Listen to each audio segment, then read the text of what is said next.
Rádio Rio de Janeiro passa a apresentar o programa Estudo das Obras de André Luiz. Vamos refletir sobre o livro Os Mensageiros. Produção e apresentação, Marco Antônio e Tereza Cristina. Amigos ouvintes da emissora da Fraternidade, Rádio Rio de Janeiro, novamente aqui estamos com a permissão de Jesus e a orientação sempre dos bons espíritos para podermos dar continuidade ao estudo da obra Os Mensageiros, que foi ditada pelo Espírito André Luiz e que foi psicografada pelas mãos abençoadas de Francisco Cândido Xavier. Olá, caros ouvintes, vamos começar o nosso estudo. Estamos estudando o capítulo 6, Advertências Profundas. No último programa, o Telésforo continua exortando, aos ouvintes para que eles não percam, apesar de todas as dificuldades que enfrentaram, de todas as falências que vivenciaram, que não perdessem a esperança.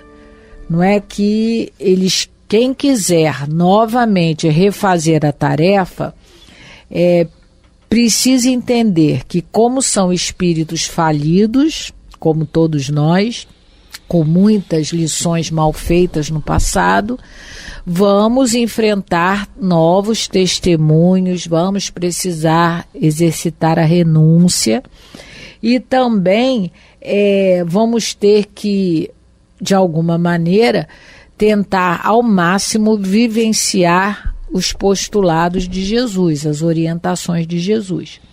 A gente falou também que ele diz que nós não estamos ainda nas esferas dos anjos, nós somos espíritos muito imperfeitos ainda, então precisamos entender que nós vamos trabalhar.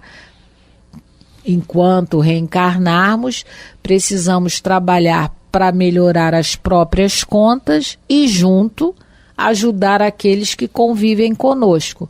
Mas o nosso principal foco é dentro de nós mesmos.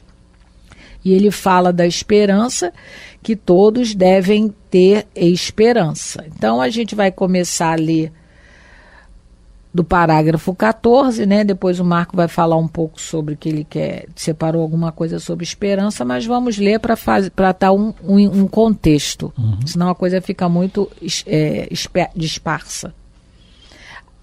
Aí o Telésforo continua.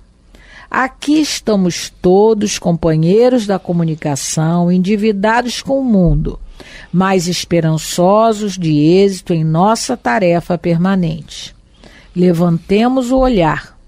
O Senhor renova diariamente nossas benditas oportunidades de trabalho, mas, para atingirmos os resultados precisos, é imprescindível sejamos seguidores da renunciação ao inferior. Então ele fala primeiro, é um assunto emenda no outro, porque ele fala assim, o raciocínio está conjugado com o outro. Ele fala como a gente já tinha comentado, todos nós endividados com o planeta, com o mundo, mas esperançosos do êxito. E nós ligamos a questão da esperança à reencarnação, porque no Livro dos Espíritos, na questão de número 171, Allan Kardec pergunta assim, o título é Justiça da Reencarnação. E ele pergunta, em que se funda o dogma da reencarnação? Aí resposta, na justiça de Deus. A resposta é longa, mas no comentário, Kardec, logo depois da resposta, dos Espíritos, ele coloca um comentário. E no meio do comentário ele diz assim, a doutrina da reencarnação, isto é, a que consiste em admitir para o espírito muitas existências sucessivas, é a única que corresponde à ideia que formamos da justiça de Deus para com os homens que se acham em condição moral inferior. Então, justiça, resgatar aquilo, colher aquilo que semeamos, para o aprendizado nosso, para não repetir o erro. Aí ele continua, a única que pode explicar o futuro e firmar as nossas esperanças, pois que nos oferece os meios de resgatarmos os nossos erros por novas provações. A razão nula indica e os espíritos a ensinam. Então, as provações é para provar para nós mesmos se realmente nós estamos melhorando. Não provar para Deus, porque Deus já sabe o que vai acontecer. Ele é onisciente. Nós é que não sabemos. É o professor que dá a prova para o aluno, que não estuda nada o ano todo, sabe que ele vai ficar reprovado. O aluno é que se ilude e não sabe. Então, é isso, a questão da esperança ligado a oportunidades que Deus nos dá sucessivamente de nos melhorarmos através da reencarnação. Quando o Telésforo coloca que é imprescindível sejamos seguidores da renunciação inferior, ele está procurando orientar que os médiuns, os dialogadores, aqueles que vão trabalhar, vão reencarnar, eles precisam evitar certos ambientes, certos comportamentos, porque a gente já consegue, de alguma maneira, distinguir o que é superior do que é inferior. E no livro Emmanuel, no capítulo 11, como a gente falou no último programa, ele dá algumas orientações aos médiuns e ele vai tocar justamente nesse ponto. Falando assim, o médium deve evitar na sociedade os ambientes nocivos e viciosos, porque é isso, renunciar ao inferior. A gente precisa ter cuidado, e o Emmanuel está falando a mesma coisa aqui que o André Luiz coloca para a gente na palestra do Telésforo, e ele diz: os médios podem perfeitamente cumprir seus deveres em qualquer posição social ao que forem conduzidos, sendo uma de suas principais obrigações melhorar o seu meio ambiente com o exemplo mais puro da verdadeira assimilação da doutrina de que são pregoeiros.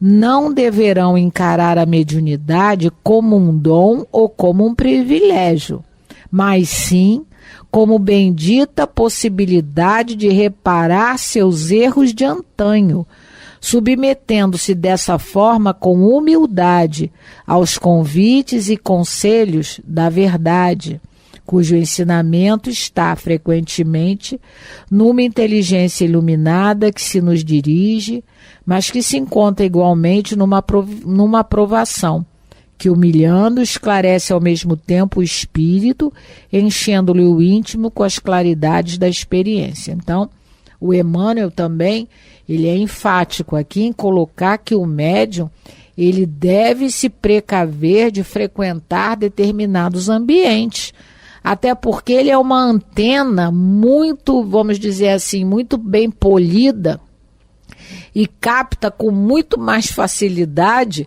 as influências negativas. Então ele sofre pessoalmente e ele também, pode se contaminar muito mais fácil de uma outra pessoa que não é médium ostensiva. Então o Telésforo está dizendo que é imprescindível sejamos seguidores da renunciação ao inferior. Então a gente, por mais que a gente ainda se compraza em estar em certos ambientes, a gente conseguir entender que tem que fazer um esforço para não vivenciar determinadas situações, porque isso pode realmente contaminar. O irmão X tem num dos livros dele, de contos, de casos, de crônicas, que ele coloca que tem uma experiência, não sei qual é o livro que está, a experiência de um médium que começou aceitando, assim, um bolinho, um docinho, depois que ele fazia, tinha os trabalhos lá, aí começaram o endeusamento para ele, e ele acabou se contaminando com isso, era um docinho aqui, era uma festinha ali, daqui a pouco ele abandonou os trabalhos, todas as suas tarefas realmente que precisavam ser realizadas no mundo, ele abandonou a parte séria para ficar na frivolidade. Isso tem um livro, né, do Edivaldo, né, Tereza? Trilhas da Libertação. Aí mais complicado ainda, porque mas ele começou com isso, mas ele começou aceitou presente. Aceitou presente. Não, aqui eu estou falando da festa, do Irmão X eram festinhas. É complicado. Esse livro que o Marco está se referindo é o livro Nas Trilhas da Libertação, né, que é do Filomeno de Miranda, e ele narra a vida de um médium, não diz o nome, né, mas é um médium brasileiro. Lógico, os espíritos usaram, né, um outro nome, modificaram algumas situações, mas é alguém que começou a se comprometer por conta de ganhar presente. Aí foi aceitando presente, daqui a pouco ele começou a achar que o trabalho dele era um trabalho como qualquer outro, que ele precisava ser remunerado, até para ficar mais tempo junto, né, às pessoas lá sofredoras, e há pouco tempo a gente viu isso acontecer na televisão, né? Na mídia, né? Infelizmente o João de Deus, você está falando? João de Deus. Médio que era realmente, e numa faculdade complicada que é de cura, você imagina quanto vale você chegar para um filho de um milionário, daquele, de curar o filhinho dele. Não tem preço, a pessoa vai querer dar o presente e você acaba aceitando. Olha, o exemplo nosso, na questão de tudo isso aqui que o Telésio está falando, que a gente tem, o grande exemplo, dito por todos, unanimidade, é Francisco Cândido Xavier. A vida do homem. Eu não estou nem falando da questão mediúnica, porque ele era uma antena, a maior antena paranormal desse século XX. Né? Então, não é isso, a mediunidade só em si. Mas o homem, Francisco Cândido Xavier, nunca aceitou nada, precisando, e mesmo, porque ajudou a sustentar a família numerosa. A mãe desencarnou quando ele tinha 5 anos, o pai vendedor de bilhete de loteria, pobre de marredeci, né, como eu dizia, e ele começou a trabalhar muito novinho, na manufatura de algodão, sofrendo tudo ali. Tem as biografias N deles que evidenciam toda a tarefa desse homem. Então não era para aceitar nada, ele nunca aceitou nada de ninguém. Isso. Então vamos continuar. O Telésforo continua. Nenhum de nós do que aqui nos encontramos, que ele se inclui, está livre do ciclo de reencarnações na crosta. Todos, portanto, somos sequiosos de vida eterna. Não olvidemos desse modo o calvário de nosso Senhor, convictos de que toda saída dos planos mais baixos deve ser uma subida para a esfera superior. E ninguém espere subir espiritualmente sem esforço, sem suor e sem lágrimas. Ele dá o recado. Olha, né? O Chico falava um pouco sobre isso quando dizia que para evoluir você tem que desidratar. E aí o que ele arrematava dizendo?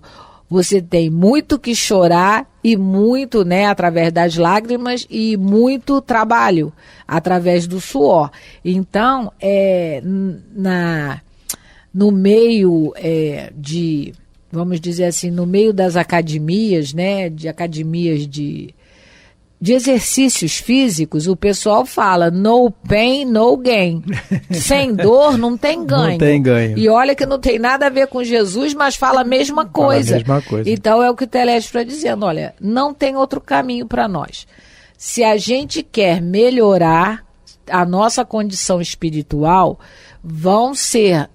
nós vamos enfrentar muitos desafios, e como ele coloca aqui, né, não adianta.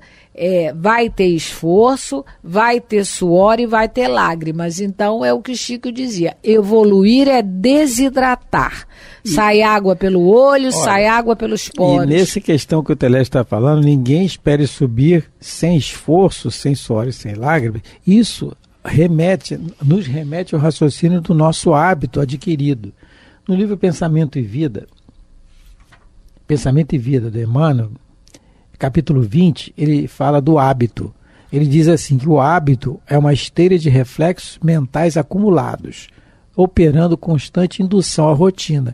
Então, o esforço nosso nesses reflexos mentais que nós temos diariamente, colocar eles no caminho do bem, do certo, para induzir a gente a uma rotina do bem. E mais adiante, ele diz assim: a evolução impõe a instituição de novos costumes, a fim de que nos desvencilhemos das fórmulas inferiores, em marcha para ciclos mais altos da existência. Então, são esses hábitos adquiridos do dia a dia, que requer esforço.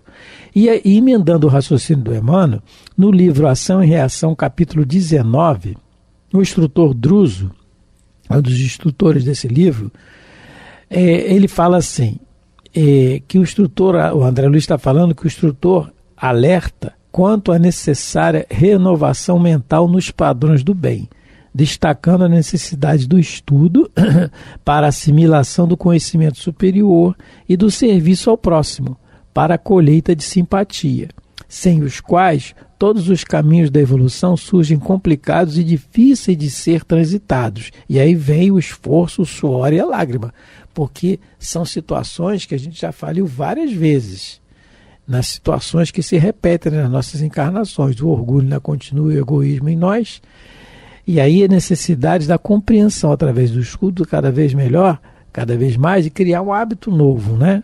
Para que esse suor e lágrimas de esforço tenha sucesso. Porque muitos vão se chegar a muitos médios e vão criticar, né? Muitas vezes por inveja, por incompreensão mesmo, outras vezes por ignorância, mas o médium, aquele que resolvesse realmente viver Jesus na sua mediunidade, ou né, ser médium com Jesus, na atual conjuntura do mundo materialista em que a gente vive, ele vai ser muito assediado por espíritos e por encarnados também. Então, né, Dona Ivone do Amaral Pereira, né, a quem lê, quem conhece a sua biografia, sabe o quanto ela passou por dificuldades, incompreensões, né? Ela realmente, essa encarnação com a mediunidade com Jesus tem até uma experiência muito até engraçada que ela passou, eu estou lembrando agora, é que ela era solteira e ela achava muito bonito, quem conta é seu Divaldo, ela achava muito bonito todos os uniformes militares, e em particular o da Marinha. E o Divaldo conta, né, que ela viveu uma experiência que ela conheceu, acho que ela se correspondia em Esperanto, ou conheceu, agora eu não lembro bem. Ela conheceu um rapaz que era da Marinha, e eles marcaram um encontro. E marcaram encontro numa confeitaria famosa do Rio de Janeiro, e quando ela ia adentrar ao restaurante, né, lá para a lanchonete, eu não sei, a confeitaria, a época devia ser confeitaria, para conhecer o rapaz, o mentor dela, o Charles, falou: ó, o que você vai fazer aí? Vou me encontrar com aquele rapaz. Ele falou: ó, se você entrar aí, você vai sozinha. Porque ele estava vendo, né, que apesar dela estar na solidão, entre aspas, né, solidão afetiva, ela, nessa encarnação, o casamento não faria parte da tarefa dela, mediúnica. E aí ela, diz o Divaldo, que ela parou e pensou, ela falou: não vou entrar não, eu prefiro ficar, já errei muito. E quem conhece a trajetória desse espírito na trilogia que tem dela, sabe que todas as complicações dela foi por conta de afetiva, né? Porque ela acabava se apaixonando e desapaixonando e uma confusão danada. Então, aí ela resolveu, né, se afastar, nem entrou, né? O Divaldo conta que ela nem entrou, apesar dela ter achado, viu o moço, né, todo fardado, e aí o Divaldo brinca, e quem resiste a uma farda branca, ele fala, né? Ele brinca isso na palestra. Então, a gente sabe que ela, né, muito carente, mas o casamento não fazia parte, né? E o espírito já havia dito isso para ela, e aí naquele momento ele se fez presente E falou para ela, se você entrar aí, nós, os seus amigos, vamos nos afastar. O Telésforo fala aqui para a gente não esquecer o Calvário de Jesus. É nesse sentido que Jesus é o nosso modelo, né? Porque ele se passou por aquilo, passou por essa situação do Calvário, sabia que ia passar, ele já tinha dito para os médios anteriores, que eram os profetas, ele já tinha dito isso, um cordeiro manso que marcha para o matadouro sem baleira, é ele o cordeiro, ele já sabia o que nós íamos fazer, mas é o exemplo que ele tinha que dar de resignação. Então, no sentido disso, e a Tereza está falando do Dona Ivone, eu lembrei de Divaldo Pereira Franco, numa situação de vida, na encarnação dele, que ele sofreu uma difamação muito grande na imprensa, e querendo colocar ele contra Chico Xavier, no sentido de que ele copiava certas mensagens do Chico, alguma coisa, bobagem dessa. E aí uma pessoa do movimento espírita fez isso. Não interessa para nós dizer quem é, isso não interessa, mas aconteceu isso. E ele emagreceu muito, ele ficou muito abatido, Divaldo, muito, ele não é o Chico, né? Então, mas toda a obra que ele fez, que ele tem, né? Para mim, no meu entender, um herói, mas ele se abateu muito. E a Joana, né, a mentora dele, meu filho, o que está acontecendo? Claro que ela sabia. Nós temos que trabalhar e tal. E aí ele sofreu muito esse calvário. E depois fez uma reviravolta, ficou tudo bem. E ele prosseguiu com o trabalho dele na Mansão do Caminho e a divulgação da doutrina. Mas ele sofreu muito esse calvário aqui, né, que o Telésforo está falando. Porque é o que a Joana fala, Jesus também sofreu e não devia nada, meu filho. Depois o Divaldo relata que é a pessoa que o difamou, aí vem a questão das oportunidades da reencarnação que a gente falou anteriormente. A pessoa que o difamou, ele fez um mal a ela muito grande em séculos passados. E ela ainda não o tinha perdoado. Não lembrava da situação e nem tem que lembrar, mas intuitivamente não perdoou. São aqueles reencontros necessários para a nossa evolução. E ele teve que passar por isso. Né? E o que a Joana diz para ele é uma coisa que às vezes eu fico meditando, é muito difícil ainda para mim. Meu filho, você não pode se defender, porque se você se defender, você tem que acusar alguém. Oh, meu Deus. Olha só, olha como a gente está longe. Tá longe. Eu fico pensando, eu falei, Senhor, meu Deus do céu. Porque ele tinha argumentos para se defender, ele tinha provas. Mas se ele fosse se defender, ele ia ter que acusar alguém. Aí tem que falar, não fui eu, mas foi fulano que fez isso, que fez... E ela fala, meu filho, não se defenda, porque todas as vezes que a gente for se defender, a gente vai ter que acusar alguém. Aí eu falei, mas eu estou muito longe. Está terminando o tempo, mas eu estou lembrando do Chico. Não tem jeito, tem que dar o Chico. O Chico, o Davi Nasce, o Jean Mazon, que difamaram, tentaram difamar o Chico, ridicularizando a mediunidade, algumas fotos na revista O Cruzeiro, quem quiser ter na internet para ver. E aí, depois do Chico, meu Deus, mas aqui na revista o Emmanuel, e no filme do Chico, que fizeram muito bem feito sobre a vida dele, o Emmanuel fala assim, o que você está reclamando? Jesus foi para a cruz, você só foi para a revista O Cruzeiro. Meu irmão, é isso. Quer dizer, então, é muito difícil, mas vamos chegar. Esse é o alerta do Telésforo para os médios, para os dialogadores e para todos aqueles que vão reencarnar e estão candidatos ao trabalho na seara de Jesus. Por enquanto, enquanto o planeta não subir de categoria, todos aqueles, não só os espíritas, mas de outras religiões que vivenciam a mensagem de Jesus, vão sofrer realmente assédios, vão passar por dificuldades, vão ter que ter muito esforço, vão suar muito e também vão chorar muito. Não tem jeito, né? Então, quem quer, o Telésforo está dizendo, a oportunidade de querer ou não é agora. Mas estamos chegando a mais um final de programa, agradecendo a todos pela companhia. Gostaria de mandar um abraço também aos amigos lá do Vicente Moretti, que às vezes nos escutam e com certeza escutam os outros programas da Rádio Rio de Janeiro. Então, desejando a todos muita paz de Jesus. Muita paz a todos, fiquem com Deus.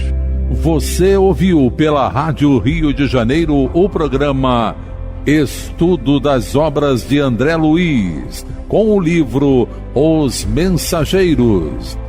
Produção e apresentação Marco Antônio e Tereza Cristina.